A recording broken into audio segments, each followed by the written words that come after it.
நாங்கள் கோயம்புத்தூர்லேருந்து வந்திருக்கோம்னா இது எடுக்கிறது 3வது வண்டி நான் வரட்டேன். ரேட்டும் எப்படியும் கஷ்டப்பட்டு பேசி நமக்கு கம்மி பண்ணி வாங்கி தராரு. ரொம்ப அருமையாகவும் டீலிங் பண்ணுறாரு. எதையும் பிரதிபலனும் எதிர்பார்க்காம நாம் கொடுக்குறத அனுசரித்து வாங்கிக்கிறாரு. அந்த மனம்தான் எங்களை இழுக்குது இன்னும். ஆமாம், அடுத்து வர்றதுக்கு உண்டான வாய்ப்புகளை ஏற்படுத்துறதுக்கு காரணம் அவருடைய குணபாகங்கள் அந்தளவுக்கு தன்மையானது.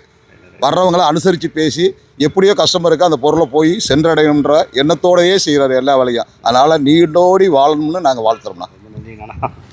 ஆனால் சொல்லலாம் எங்கே தர சொல்ல நீ சொல்ல ஒரு வார்த்தை அண்ணன் சொல்ல. கோயம்புத்தூர்லேருந்து வரோம், எல்லாருமே கோயம்புத்தூர்லேருந்து வர்றாங்க.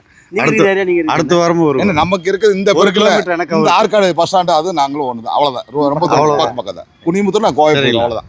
நன்றி. நாளைக்கு நீ அடுத்த வாரமும் வருவேன். நீ 2 வண்டி பார்த்துருக்குறோம், கண்டிப்பாக வந்து எடுப்போம். ஹைலைட்டே வந்து இந்த வண்டி வாங்கினது இவங்க தான். சொல்லலாண்ணா எங்கே தர சொல்லலாம், அது மாதிரி சொல்லலாம். கோயம்புத்தூர்லேருந்து வரேங்க. அவர் நம்ம வீட்டுக்கு பக்கத்தில் தான். அவர் சொல்லி தான் வந்து எடுத்தோம். ரேட்டெல்லாம் கம்மியாக நல்லா பண்ணி தரீங்க. ஓட்டி பற்றி நல்லா இருக்கு வண்டியா? நல்லாயிருக்கு. பாருங்கள், இந்த சேனலை கமெண்ட் பண்ணுங்கள், ஷேர் பண்ணுங்கள், லைக் பண்ணுங்கள்.